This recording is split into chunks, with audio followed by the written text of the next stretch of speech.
ఓయ్ భీమసేన, 11,000 సంవత్సరములు ఈ భూమండలం మీద రాజ్యం చేసి రామరాజ్యాన్ని స్థాపించి తాను ఈ భూమండలాన్ని విడిచిపెట్టి స్వర్గలోకానికి వెళ్ళిపోతూ రామచంద్ర ప్రభువు నా దగ్గరికి వచ్చి, ఓ హనుమ, నా కథ నా కీర్తి ఈ భూమండలంలో ఎంతకాలం ఉంటుందో అంతకాలం నువ్వు చిరంజీవివై ఉండు అని నన్ను ఆశీర్వదించారు.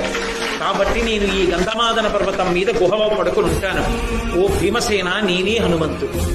హనుమ 100 యోజనములు దాటారన్నావే, నేనే. నువ్వు నాకు సోదరుడివి, మన ఇద్దరం వాయుపుత్రులం. కాబట్టి నిన్ను చూడటం వల్ల నేను చాలా ధన్యుణ్ణయ్యానయ్యా, చాలా సంతోషం పొందాను.